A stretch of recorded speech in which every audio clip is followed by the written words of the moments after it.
Wonderful. Okay, thank you.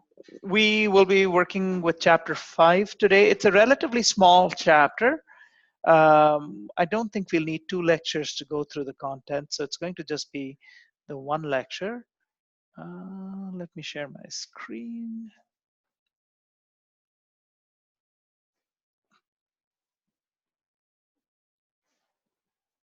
Okay, I believe my screen is being shared.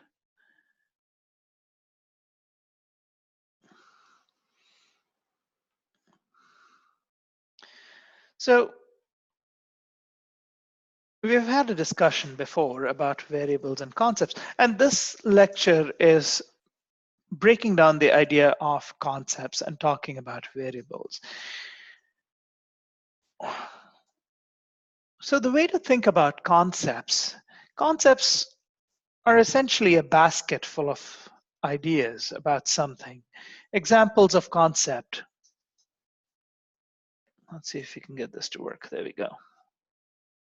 Examples of concept would be love, health, wealth, education,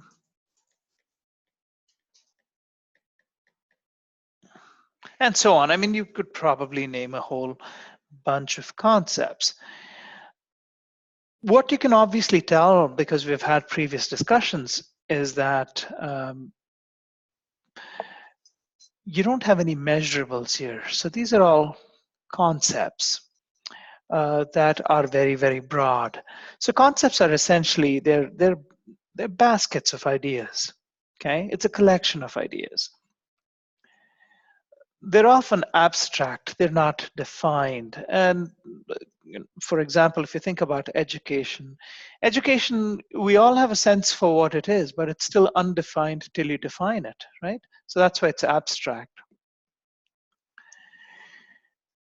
And concepts will always give you a sense, but not a measure. So for example, if you talk about health, when you think about health, depending on who you are and what your priority is in health, you might have different pictures in mind. Some people may think the absence of disease. Some people may, if they close their eyes, they might visualize someone jumping up for joy and feeling happy and excited about themselves, or so on. So, but there's no real measure with a concept.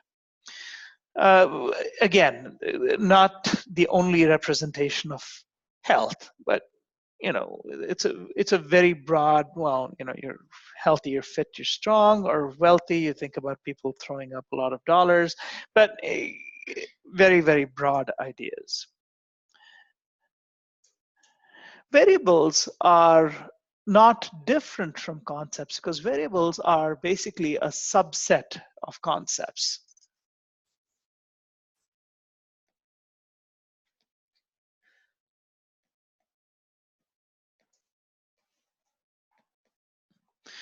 Essentially, they're a type of concept. Variables are a type of concept, okay? The only difference between a concept and a variable is a variable has 3 or 4 unique properties, and we'll talk about those properties.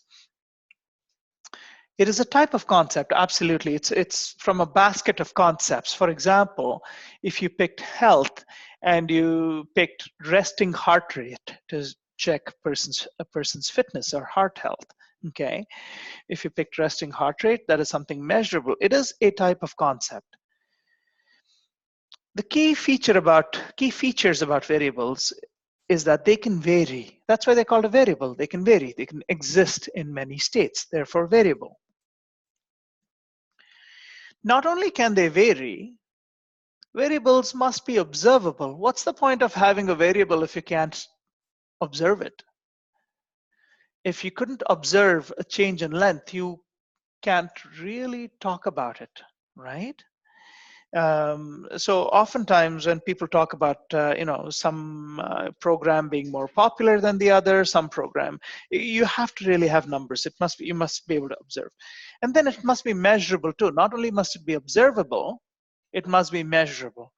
So for the longest time, before people developed scales for sound and for light, you could argue that one thing is louder than the other, but you really had no scale of measuring the amount of loudness till someone came up with the idea, oh, well, this is how you measure loudness. We'll call the unit decibels. And then if it's so many decibels equals someone screaming, so many decibels is a very loud rock concert, so many decibels is a jet engine, and so on. So it not only has to be observable, it has to be measurable as well. Very importantly, the variable must measure or represent the broader concept as accurately as possible. Okay, so for example,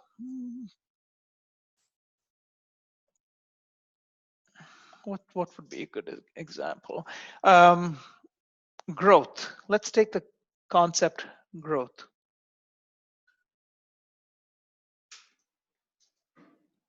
Okay, growth could be increase in height,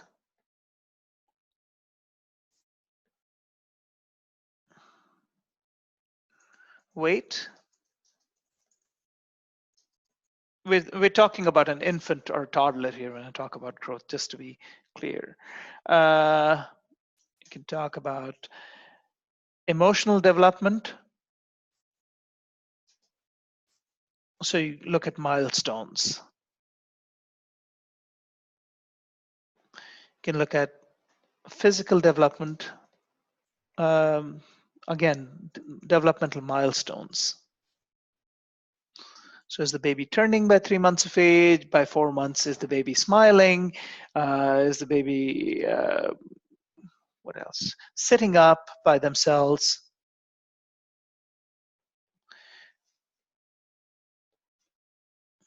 Okay. So growth has many different concepts. Either of these or multiple in combination can be used as relatively accurate representation for growth. Okay, no variable will cover all ideas. That's why when your physician, your pediatrician looks at a baby, they don't just look at one variable, they look at multiple variables for growth. Okay, sometimes in some situations to measure something you have to only use one variable because you're limited by how much data you can collect.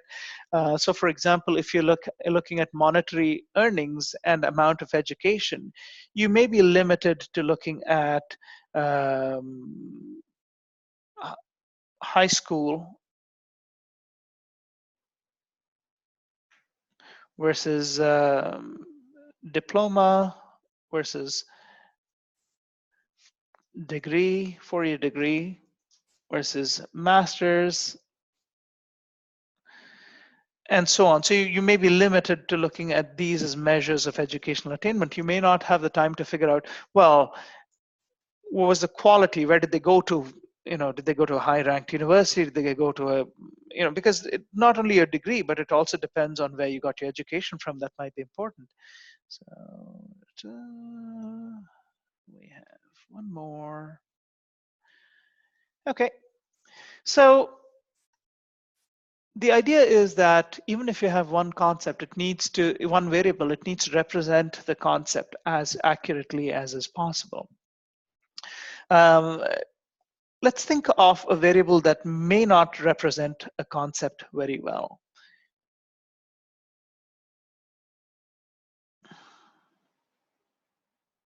Let's pick a concept first. What concept can we pick?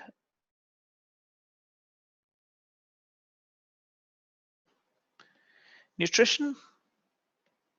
Let's say nutrition.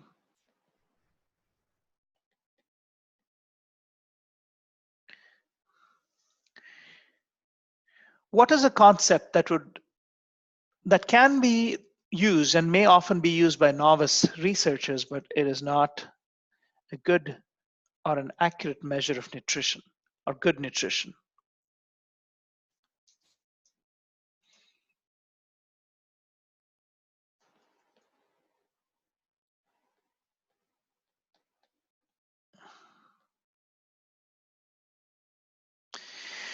The problem with only measuring calories per day, even though that is an important macro number, is it doesn't tell you what the micronutrients are, what the protein is. So a person who's getting sufficient number of calories by consuming straight carbohydrates like rice, with a limited amount of protein, with a limited amount of micronutrients, may get all the calories they need, but that doesn't unfortunately measure their own nutritional status, and they may be extremely malnourished despite having a requisite amount of calories. So this would be an example of a variable not representing a concept very, very well.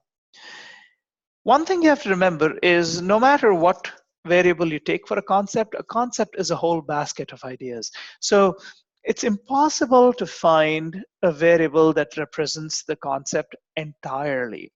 And as a researcher, you make the compromise saying, well, this does enough of a job or it doesn't do enough of a job to represent the concept.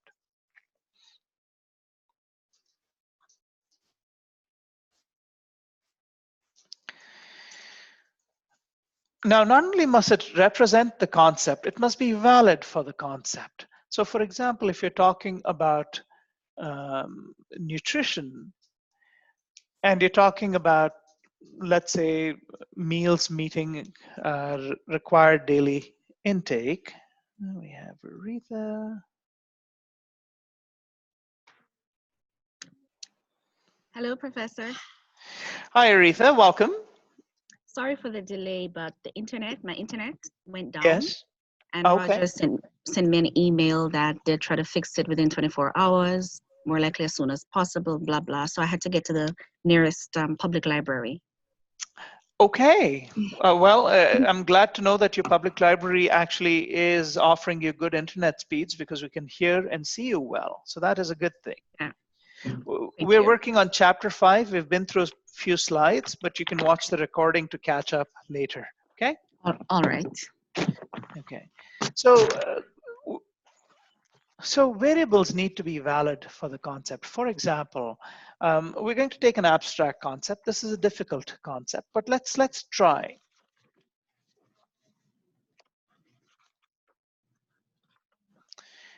Can we break love down into different variables? How would you measure if love exists? Let's hypothetically assume that you can measure. Number of affectionate interactions. Affectionate interactions.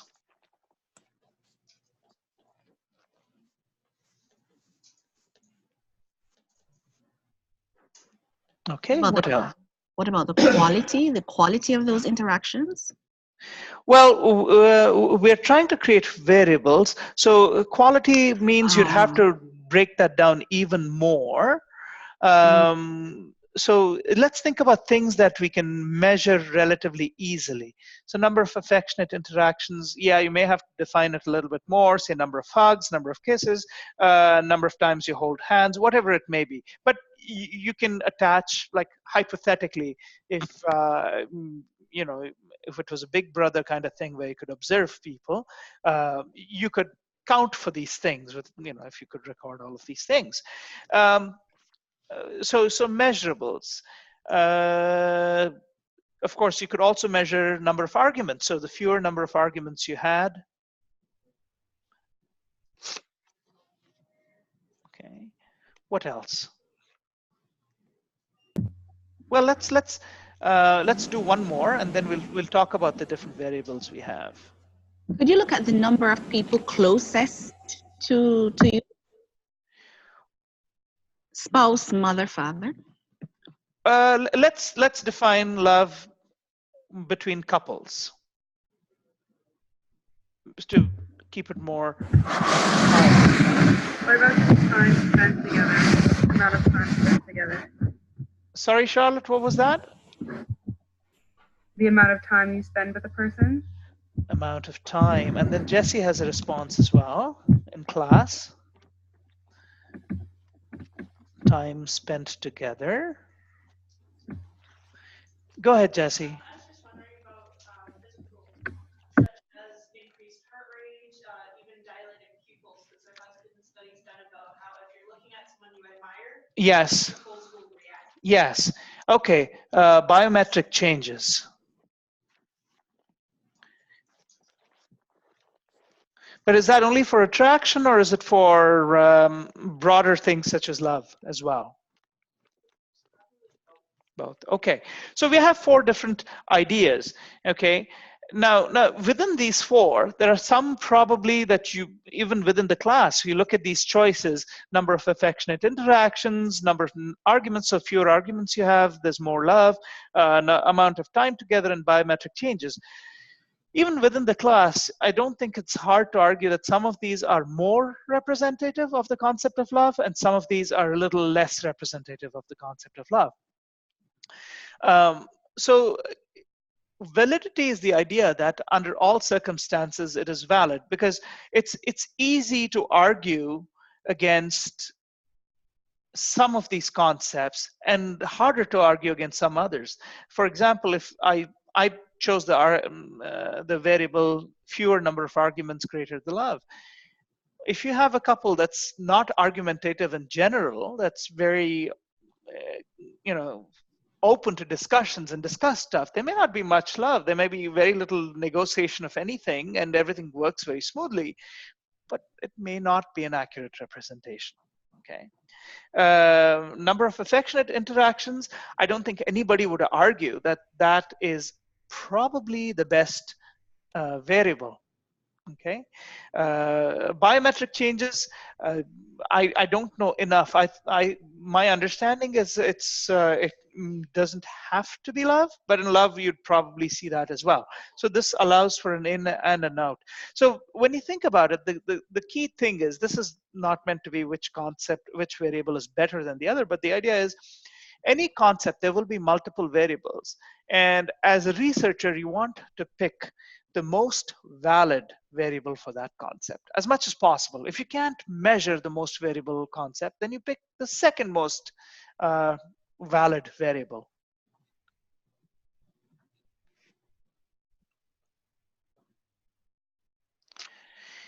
The variable is also needed for post-operationalization initiation of the project, and that's a mouthful, but the key is basically when you have concepts, it is as a hypothesis, and that hypothesis needs to be made operational, which means you have a hypothesis that 2 things are related to each other. Well, you have to make it functional, and we've done a little bit of this exercise before, and that what variables do is they let you measure. So let's try operationalizing a few different things. Nutritional status and responsive behaviors. Does everybody in class know what responsive behaviors are? Is that negative behaviors? Sorry, negative behaviors like refusing and acting out? Acting out, kicking, pulling, punching, yelling, swearing, not eating, throwing stuff, getting aggressive. Responsive behaviors are typically due to unmet needs in long-term care for patients with dementia and mental health challenges. So if you were to hypothesize that nutritional status correlates with responsive behaviors, first of all, let's ask the question. On this line here, what symbol do I want to put? Let's say the red stands for nutritional status. Nutritional status, and this is responsive behaviors. Okay, what do I want to put on this little line here? Negative sign? So Connie, if I were to state what you're saying in words, better the nutritional status, lower the responsive behaviors. Yes. Okay, excellent, good. So not every correlation needs to be positive. You can have negative correlation too. Okay, so let's operationalize nutritional status. What do we want to say with nutritional status, about nutritional status? Something measurable.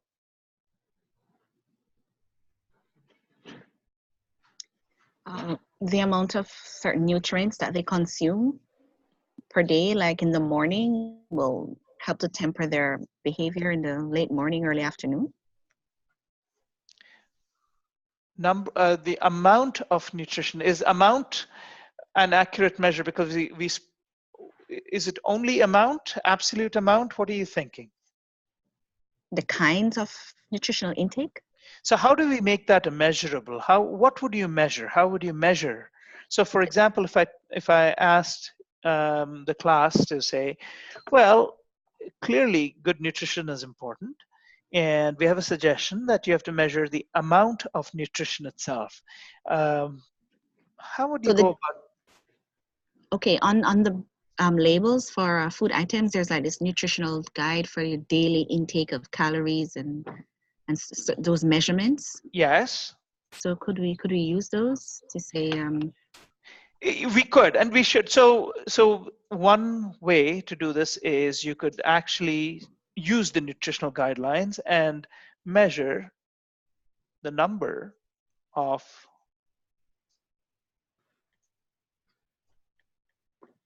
nutritionally appropriate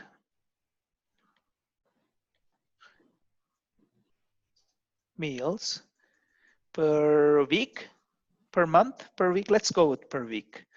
And this is something that you could probably get your nutritionist to do. Now, in long-term care homes that have dedicated nutritionists,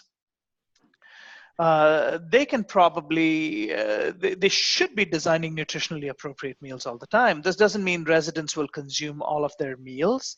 This doesn't mean that they are not going to indulge in things that give them more sugar than needed, more extra nutrients, or so there are all kinds of challenges with eating itself. It's one thing to prepare the nutritionally appropriate meal, it's another thing to consume them. So number of nutritionally appropriate meals consumed per week, because there's one thing to prepare it for them and there's another thing. But this is something you can measure. You can actually observe, say for example, you have 5 residents in mind. You can take a notebook and while they have their plate, which has been nutritionally appropriate, observe if they consume everything on their plate. Are they eating just a couple of things? Are they leaving out a bunch of things? So all of a sudden, even without knowing exactly what they've missed out, if you wanted to do that, you could. And if you noted down what they missed, then you'd know what nutrients they would be short on. But it's pretty obvious that if they have a nutritionally appropriate plate made out for them, and they don't consume everything that they have, that tells you. Sometimes it's a cafeteria style where residents can consume what they want. I see a mix of both depending on where you are. Usually for older adults with dementia, their meals are prepared for them and they don't necessarily have to go and pick what they want. If you can measure the number of nutritionally appropriate meals per week, that's great. So you have one measure here. What about responsive behaviors?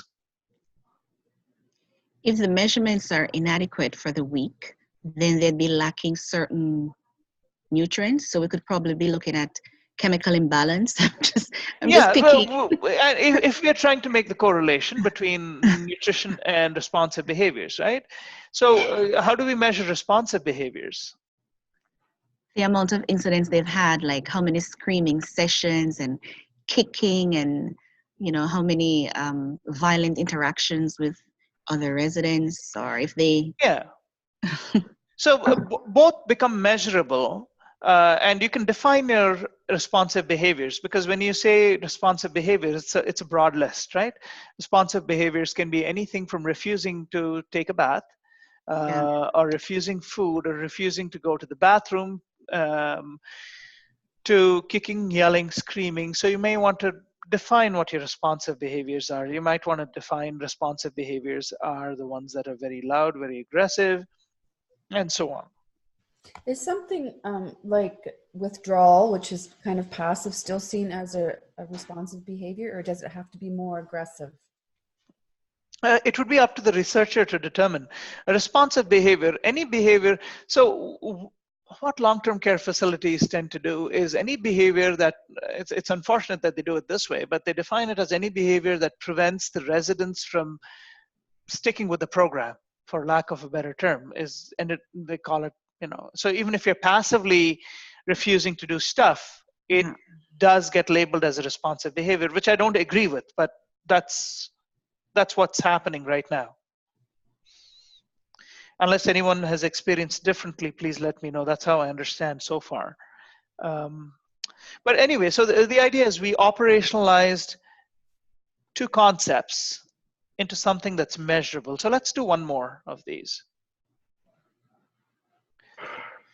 Sense of purpose. This is a little bit more complicated and you're going to have to think. You're going to operationalize sense of purpose. You're going to operationalize mental health. So you need variables for both.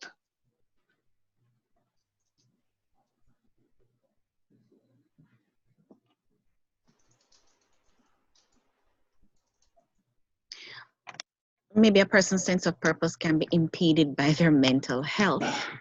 So, I'm looking for measurables. okay. I want to measure your sense of purpose, Aretha. How do I do it?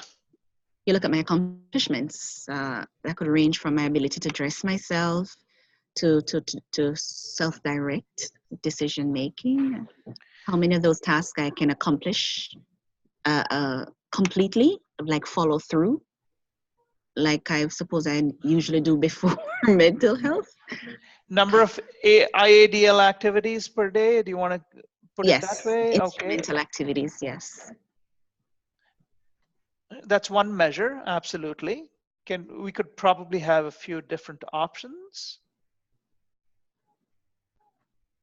I want to say frequency. Frequency of sense of purpose. When you wake up in the morning, do you know what you want to do that day? Yes. I have some people saying no, and that's fine too. So we have people saying no, and we have people saying yes. No, I don't know. I will take the day as it comes, and it's absolutely fine. But I'm just going to share this thing with you. As we all age, there's better health in later life when you have a sense of purpose. This has been established using various different studies, right? So when you're 22, you don't care what happens. You wake up in the morning, it's going to be wonderful, okay? But a sense of purpose is important, and for optimal aging, often older adults who have a sense of purpose in their daily lives tend to do better physically and mentally. So keeping that in mind, sense of purpose, okay, of course, you're able to dress yourself, clothe yourself, call the bank, you're able to make a phone call, you're able to transfer money, you're able to write a check. Great, you're able to do your instrumental activities of daily living every day. It's representative that you have a bunch of goals and you've accomplished them, so that's a good thing. Okay, so let's leave it there. Number of IADLs accomplished per day. I will accept that as measurement of sense of purpose, because in order to do your IADLs per day or every day, keep your activities going, you have to have some goals, some purpose. Essentially, you're moving with purpose every day. Okay, mental health. What are we saying? We're saying the more sense of purpose you have, the better mental health you have. So let's have measures for better mental health. Positive outlooks. The number of positive outlook. I'm having a hard time with this one because for me it feels more qualitative than quantitative. In that purpose, you could have two types of purpose. A sense of purpose that you wake up in the morning, you think, okay, these are the things I'm going to do or am intended to do, and that can fluctuate every day. And you can also have the sense of purpose for your life in general. Why am I here? What is my purpose in life? And you have the option to go either way. So as a researcher, it's not necessarily a hard and fast rule that it has to be a quantitative study where you measure the number of things.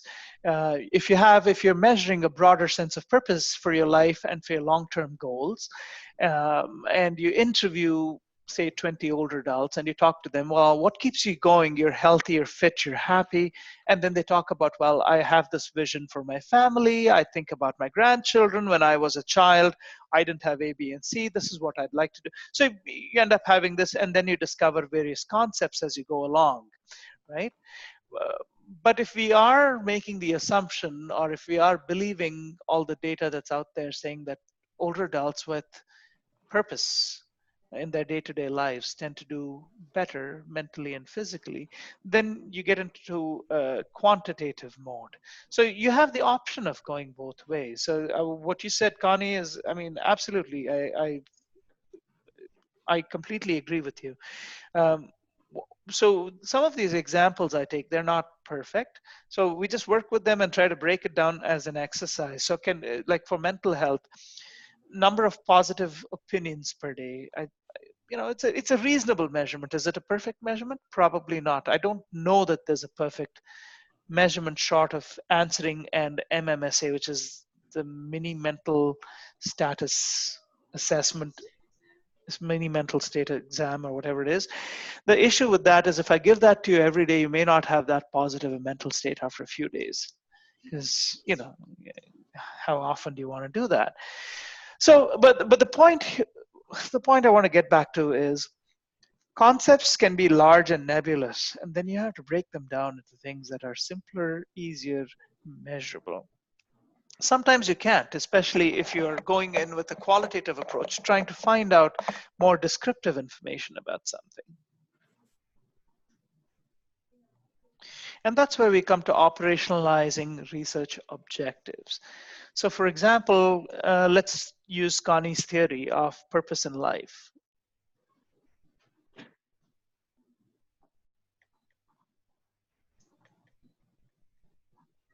Now, you don't necessarily know what purpose in life different older adults have that you're going to interview. You also don't know how they feel about their own health.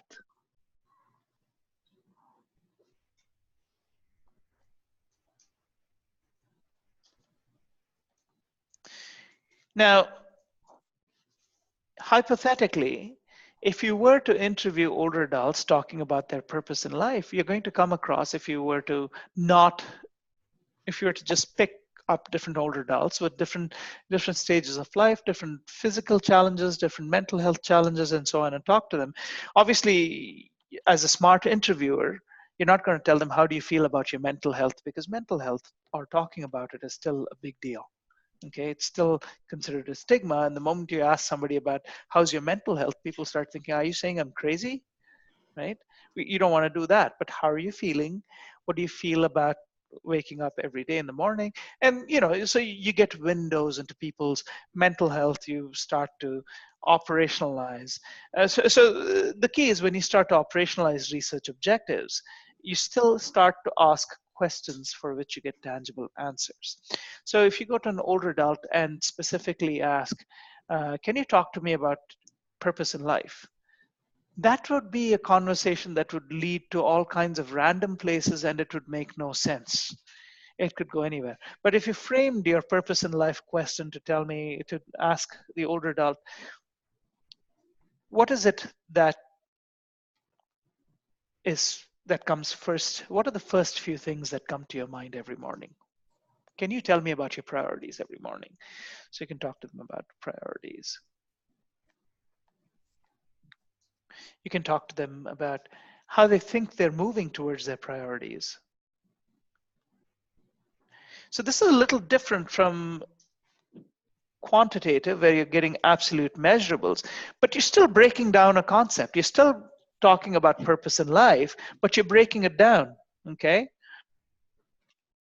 And what that does is, when you start to get the responses, they're actually, even though they're open-ended, they're still pretty directed towards your question. So you're still generating concepts. So whether it's, the idea is, whether it's a hypothesis for quantitative research, or whether it's a research objective for qualitative, you still have to break complex concepts down, even when you ask questions. Even when you ask things of a focus group, you can't just say purpose in life and say, go ahead, focus group, have fun.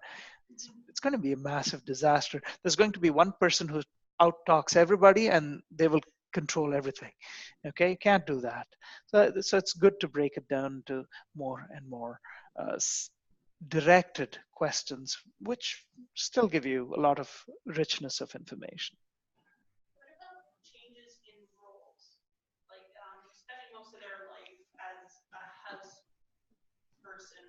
and wife were taking care of children, and now they're in an old age home where instead of taking care of others, they now rely on people to take care of them. So Jesse has a. Purpose would kind of shift. Did everybody hear Jesse's question? Should I say it out again? I heard. I Okay. didn't hear it. I'll just say it for anyone who may not have heard it. Jesse's question is, what about change in roles when you talk about purpose in life? And she cites the example of a homemaker and a caregiver, as throughout their life they've taken care of their children, their spouse, and now they're in a retirement home where they are being cared for. So this is a big reversal of roles, so to speak.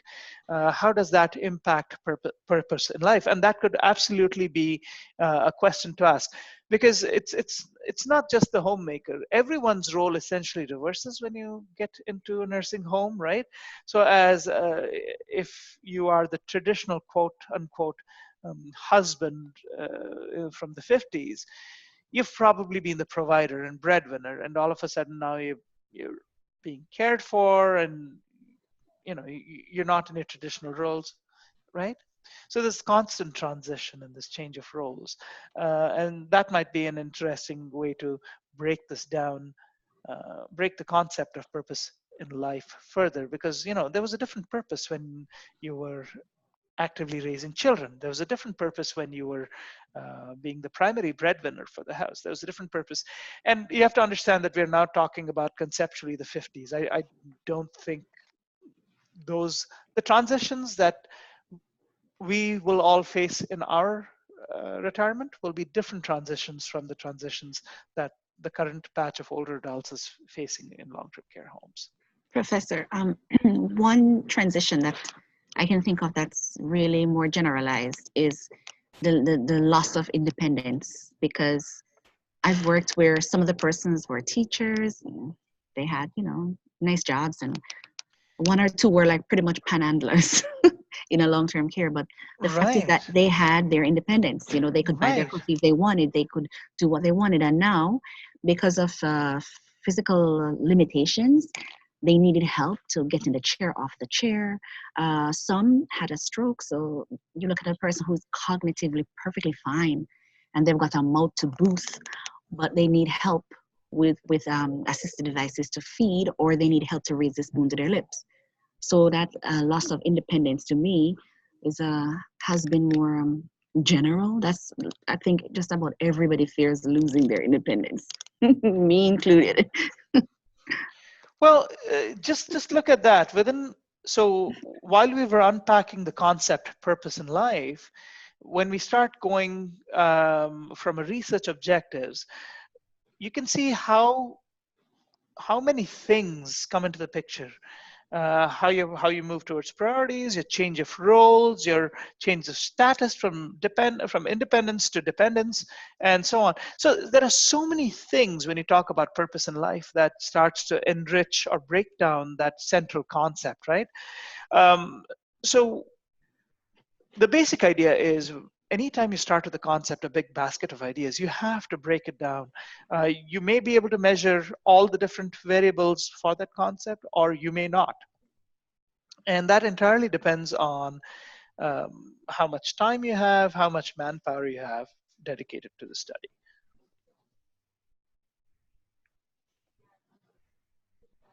Okay. Now, variables need to be valid. Let's talk about an example. Exam results as a measure of intelligence. Is it a valid measure?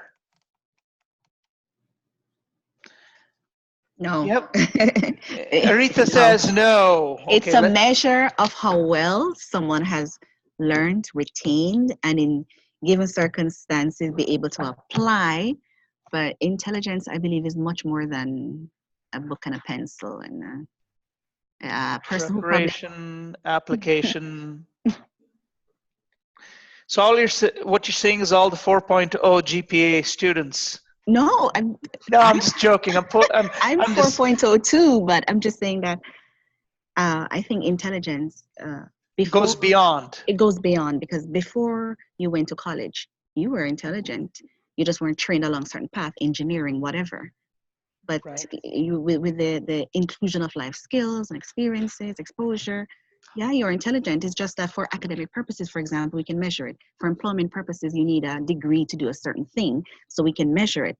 But that does not mean that you're dumb. If you have a degree in engineering applying for an engineering job, okay, you meet that criteria. If you have a degree in engineering and you'd like to, I don't know, be in early childhood education, does that mean that you don't have the intelligence to do early childhood education because your specifically geared training does not cover that? Well, exactly, 100%. I'm in complete agreement with what Aretha said. Does anyone have a different opinion? I could agree with multiple things too, you know. I would add too that people may know their stuff before they go on the exam, but the pressure Yeah. kind of 100%, 100%, Oh, 100%. And Marianne says, yeah, performance anxiety, 100%. So you may have very bright people, and unfortunately, the exam is the only way that you can measure what they know. And some people just freak out because of the stress associated with the exam. It Yeah. doesn't mean they don't know, Right. right? And then, of course, some people say, well, let's measure IQ for intelligence. And I have problems, multiple problems with that too, along the same lines. If you take enough IQ tests, you become good at them, and then eventually you can score a decent number. Even when the tests are somewhat variable, once you train your mind to doing certain kinds of puzzle sets and certain kinds of word problems, you can score well on an IQ test. Then there's emotional IQ, which also can be trained for. So intelligence is such a nebulous, such a broad, such a vague concept that exam results as a measure of intelligence is not valid. No. Body weight as a measure of fitness, or BMI as a measure of fitness. No. No. Okay. Aretha, we're going to give somebody else a chance to jump in and say, Connie, Aretha, you've been very active. So I'm going to request somebody else in the class to respond to body weight as not being a valid measure of fitness. Marianne says no as well. Marianne, you want to extrapolate on that? I do know, like, I had a cough last year. I had like a minor surgery, and according, like, I guess her doctor looked on charts and told her, he said, so you have like a high BMI, and looked at her and said, I'm gonna check that off. Like according to like her weight, like she was supposedly like her body mass index was higher, was high, was pretty much saying she was overweight when she really wasn't. Like it was so inaccurate. Okay. So if you heard Marianne's example, she's talking about another professor who the doctor disagreed with the fact that the BMI was high, so they didn't think she was necessarily unfit. So, but when you think about it, people with high BMI include oftentimes fitness athletes. Arnold Schwarzenegger has very high BMI. Yes. Because right? And this was even during when he was in peak shape. BMI measures your body mass per surface area. So if you're very fit, very muscled, you could still have a high BMI.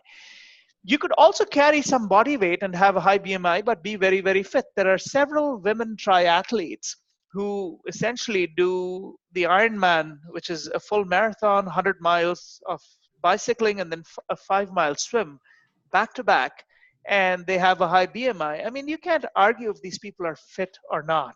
That would be ridiculous, right? Powerlifters, women powerlifters who could probably easily pull a 2-ton, 3-ton car, with not much effort. They'll come up high for BMI, but their heart rate, their muscle mass, it's phenomenal. You can't argue that they are unfit. Okay, so this is the issue with. So that's why we're talking about validity, because oh, I love this one. Age as a measure of wisdom. Traditionally, we used to say yes, but the truth is, it's not quite so. Mostly so, but not quite so, because you have some persons that are mature and throughout their lives they've thought, a bit younger than their genre, and Yep. male and female. Yep. So It's not age, it's not gender. I'm just drawing a picture of the sun, and I'm drawing our planet Earth making an orbit around the sun. And wisdom does not increase for the number of revolutions Earth has taken around the sun. Okay? So that just means you spent more time on this planet. Traditionally, because of filial piety in India, and I don't know if it's the same in China, old people are revered as wise people. And I can tell you for a fact that is not the case. You get wise older people, and you get older people who you're wise to avoid. Okay? Like, I consider my sister a wiser person than me, and she's younger. So my age is see, Excellent example, Marianne. So Marianne suggests her sister is wiser than her. Would you say it to her face? Oh, she does say it to her face. This is very common. Girls are not good at math. Have you heard that? yes, I'm not good. Okay. I'm not good at math, but that doesn't mean girls. There are some girls that are like. But Aretha, that just means Aretha is not good at math. That doesn't mean girls aren't good at math. No, it doesn't. And but this is why I brought all these examples of invalid measurements. Okay, so you're doing a math assessment for students, and you have a colleague that says, well, let's just keep the boys in, or let's keep the boys and the girls separate so that we don't confound the data. And I'm looking at him going, why would you say that? Well, they're going to skew the data. You have the girls and they don't have the math ability. I'm thinking this is such a social construct. From personal example, I've taught math for many, many years. My best students, the gender didn't matter. I had amazing girls who were excellent at math, and I had amazing boys who were excellent at math. I can't tell you if there was more of one or the other. Okay? So again, invalid. It's just kind of like the exam results of psychologists, because sometimes like you're just better at like one subject than another. And it's interest too, and it's social construct too, right? Because I have had, while I was teaching math to children, I've had parents come in and say that I have two girls, they're struggling in math. As girls, we expect them to. So as parents, there's already this belief and this construct built in that math's going to be hard for them because they're female. So they need the extra help. And then, it takes a little bit of convincing them to say it's not the gender. It's all training, it's all practice, it's the effort. Yeah, you may not like math, but if you put in the work, you're going to get good at it. You're going to get really good at it. Okay. I think that's also stemming from roles or social roles, males and females, or boys Yes. and girls, because girls are supposed to do the emotional stuff. They do the house stuff, the family stuff, the caring stuff. Boys get Yeah. to do the more physical stuff, the more putting things together stuff. So I think it Yes. starts from there. Boys must be more mechanically inclined. So let's get them all the Legos. Let's get all the girls Barbies. Dolls. Unfortunately, yes. It's just unfortunate that we live with that. It's getting better, but Yeah. it still exists as a mindset. So these are examples of variables that are not valid for the concept they're measuring. There are different types of validity. So it's obviously those examples are meant to make the class think about, well, what is a valid concept? There are different kinds of validity for variables. A variable is considered externally valid if it represents observed reality. For example, we had the concept love, and I think one of the variables suggested were number of affectionate interactions per day. I think that would be a really valid representation of what you observe. If you saw a couple who hugged each other frequently, who held hands, who wanted to hang out with each other, I think it would accurately externally validate the broader concept of love. Internal validity is a little different. So a concept is considered internally valid if there are no errors in the research process itself, which means when you go through the process, whether I go through the process of measuring that variable, whether Marianne does it in class or Jesse does it in class or Samantha does it, wherever she's located, you end up kind of getting same measures for those concepts. So between multiple people, multiple measurements, they come back as the same. It is easy to confuse internal validity with another term called reliability, and we will talk about how reliability is different.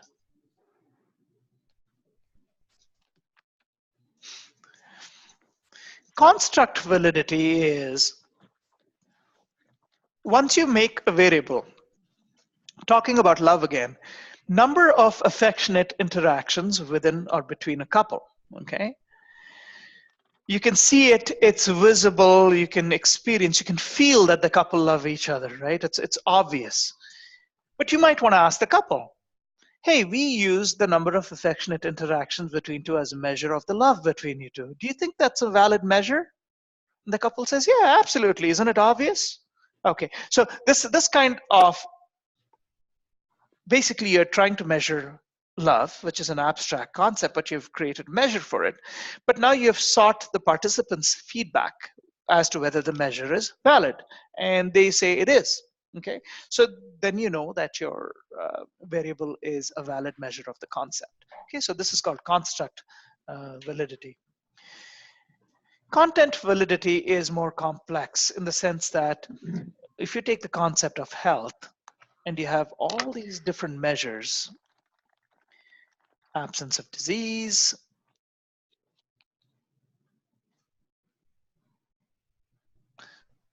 state of mind, quality of life, physical fitness. Again, that itself is a broad concept, so it can probably be broken down more. Anyway, so any variable that you take for health, okay, will not capture all of these states. It's very hard to have one measure capture all of these states.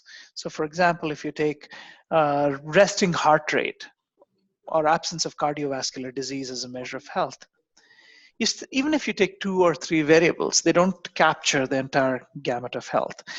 In an ideal situation, you want your variable to capture as much as possible, if it's possible. Sometimes it's not possible. Sometimes it is, okay? Content validity is the measure, is your variable capturing all of the different states.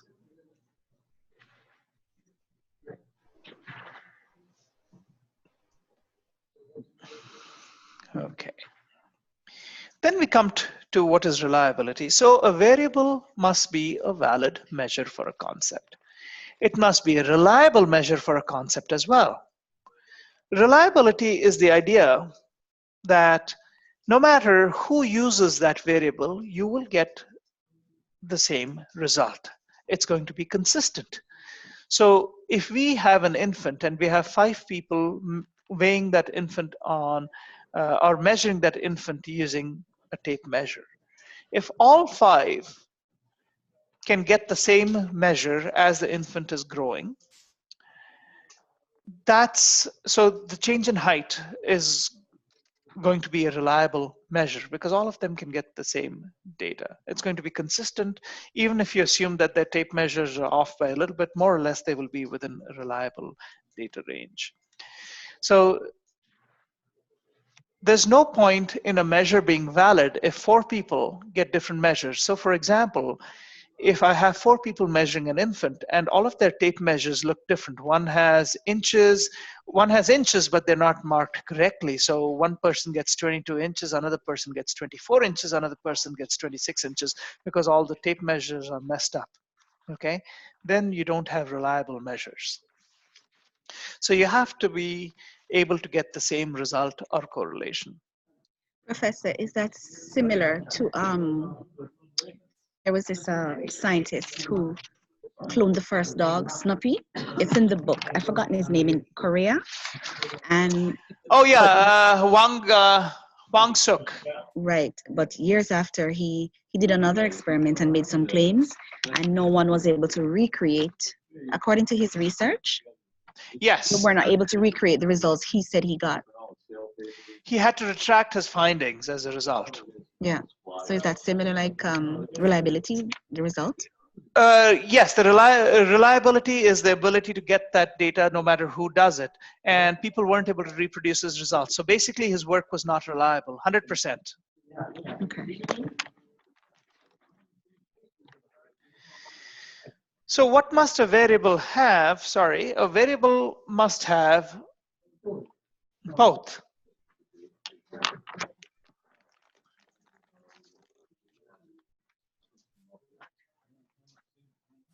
So no matter who measures the height of an infant, they should consistently be able to measure it in centimeters, and that increase in centimeters as the baby gets bigger should be consistent between 10 different people.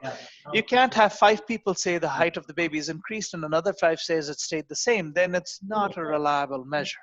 Okay, it has to be valid. Okay, so any variable has to be reliable and it has to be valid. And the other things about a variable, it must exist, must vary, must exist in one of many states, right? Yeah. I like close to my house. I live right here. Oh, yeah.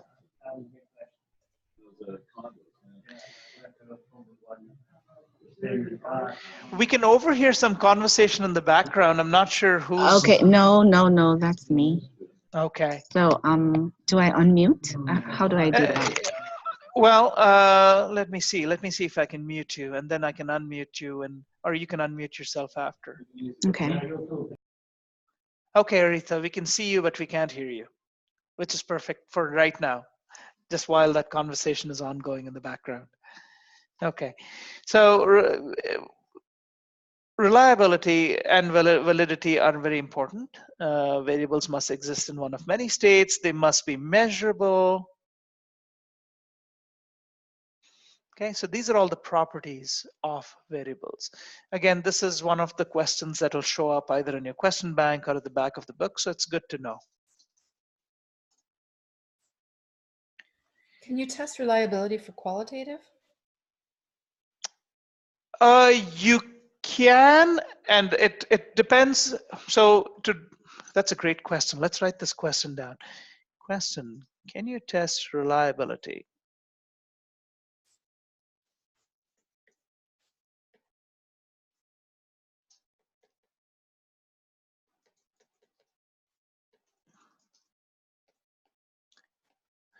So Connie, do you want to give me an example of a question that you're thinking of? How does it feel when your family doesn't show up for Christmas? I'm thinking it would, I don't know, maybe that's not a good one. I'm just thinking it'd be hard to, if I asked a group, a focus group, that question and got their responses, and then, you know, maybe what really was going on was family dynamics weren't good for some, and then they improved the next time a different researcher asked. I think feelings would be hard to test reliability. But you would get common themes though. So this is what would happen. You will not get the same interview responses. There's no chance that will happen because people will give you independent responses. But for example, if you wanted to ask this question, how does it feel when your family doesn't show up for Christmas? Okay. In order to, because as we can tell, for some people, that's a very happy thing. And for some people, that's obviously, you know, so there's a range of different feelings. So perhaps as an initial precursor to having this extended interview, you could decide that you're going to break your cohort of interviewees into three groups: yay, nay, and huh. Okay, so you have three different groups. Now you're interviewing, let's say 20 people or 18 people or how many ever are willing to talk to you. Amongst the people that are saying yay, they're all relieved their families are not showing up for Christmas for different reasons, but you may find overlapping themes. Okay, the people who couldn't care either way, you might find a whole lot of overlapping themes, and the people who are really upset, you might find a whole lot of overlapping themes. If a second researcher were to conduct that study, say you conducted it in 2019, if somebody else were to do it in 2020, with a different bunch of interviewees, but follow the same idea that he's going to break them up into yay, huh, and nay, they might end up also uncovering very, very similar themes, right? So it is possible to get reliability, and it depends on how you organize and structure your study. Does that make sense? Yes, thank you. No problem.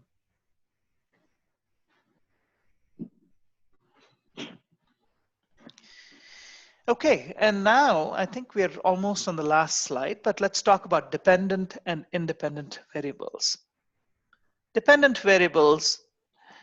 variables typically occur regardless of whether the dependent occurs or not. So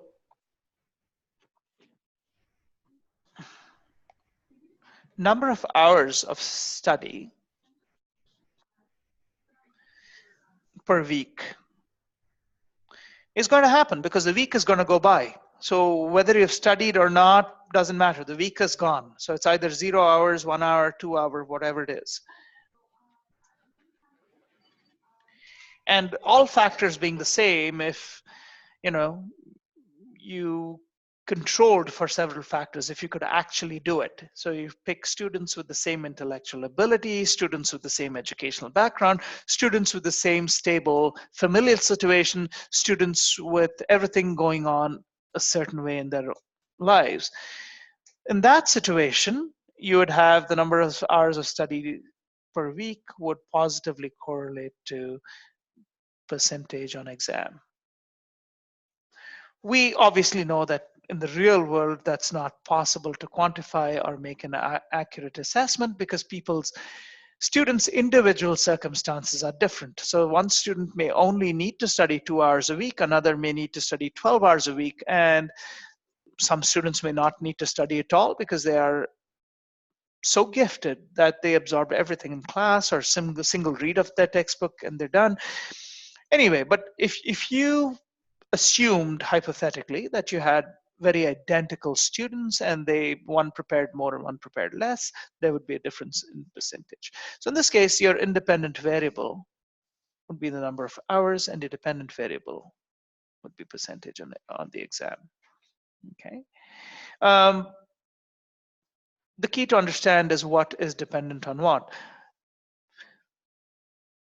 A new concept here is control variables. Control variables are the variables that normalize things between two different students. Wait a minute, Professor. Let me just absorb. The dependent variable would be the pass on the exam. The percentage on the exam. And the independent is number of hours of study per week. Okay, so okay. The hours, the exam grades are dependent. How you do on the exam depends on how much you study. Okay. Okay? Okay. Again, we're creating artificial situations. Yeah. Okay? Okay. Something less artificial, let's what's a better example? I mean, I was going to say the amount of excess calories you eat and gain of weight. Again, that's unfortunately not fixed because everyone has a different basal metabolism. So if someone who has a high metabolic rate is going to burn through more calories regardless of how much more they eat. So regardless of what example you pick, if you have a controlled situation, suppose you pick two people with identical basal metabolic rates, okay? So you pick a bunch of people with identical basal metabolic rates and number of excess calories.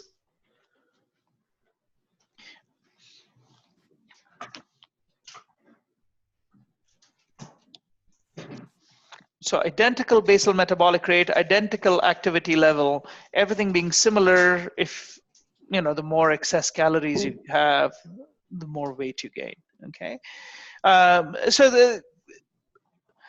But the thing you have to remember, like even in this example, even on excess calories and weight gain, I'm saying identical BMR, basal metabolic rate, identical activity level. So what are the two things I'm controlling for? Identical. Go ahead. You're controlling for the body metabolic rate and the activity level? Yes, I'm controlling for those two things because I want to compare apples to apples. So if I compare someone with a high metabolic rate to someone who's got a low metabolic rate, and I give both of them excess calories, only one of them is going to gain weight. The other person might not gain weight, right? Okay. And I have to control activity level because if one person's running all the time, they can have a lot more calories and still lose weight, whereas the other person who's sedentary would gain a lot of weight, okay? So these two variables that I'm controlling for, they are called control variables.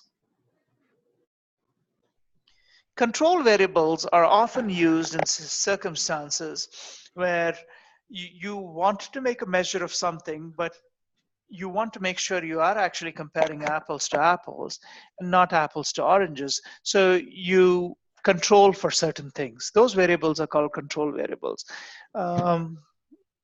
What's another? Let's pick another example.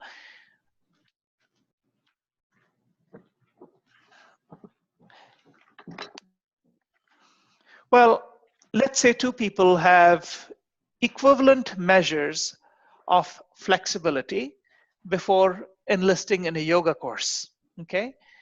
After 6 weeks of yoga, your control variables is assuming that they make the same amount of effort and assuming they are all nutritionally the same, assuming they're about the same age, you're controlling for all of these. These are all control variables. And then you make measures after, if depending on who spends more time in yoga, one person has more mobility, one person has less mobility. So control variables are the variables that you use in studies, which ideally can account for changes that you may not account for using a direct correlational method between dependent and independent variables.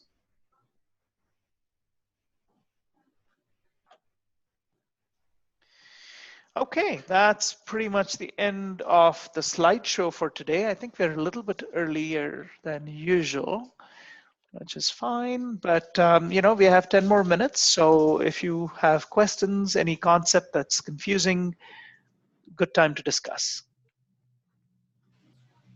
I have a question about construct validity. When we talked about the number of affectionate interactions, Yeah. what if you're testing people who they do love each other, but that is not the way they show each other they love each other? So no PDA. Right. Yeah, that would be different. So if you were to measure, if you were testing 15 couples for the amount of love, and you were looking at PDA as a measure, it wouldn't work for couples who did not believe in PDA, correct?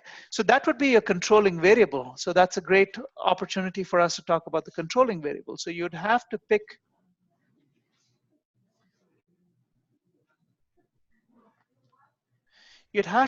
couples who are comfortable with a public display of affection. Now, even within that group, you may have a little bit of a challenge because there might be couples who are very close who do less PDA, and there are couples who may be not as close, but there's far more PDA too. So those kinds of things are called confounding variables. And we haven't seen confounding variables yet. But Professor, can you remind me what's PDA? a public display of affection. Okay. Okay.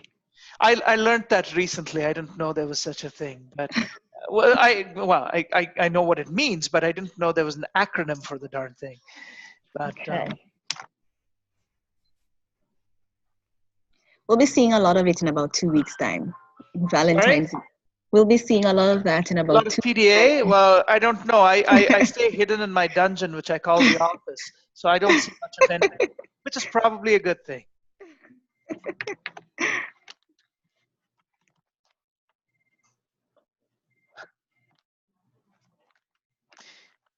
Okay, well, I don't have any questions, but go ahead, read the chapter. It's a, you know, I love this textbook. It's well written, it's simple, and it gets straight to the point, and they have good examples. So this is again another nice chapter. Go ahead, read it. We'll do the questions in the back. I think we'll do it. We'll just do the questions next class because I don't want to just start and leave midway. So let's do it that way. Okay. Okay. All right. Well, thank you. Bye-bye. And have a good weekend. Thank you, Professor. Bye. Bye. You too. Bye, everyone. Bye, Connie. See ya. Bye-bye.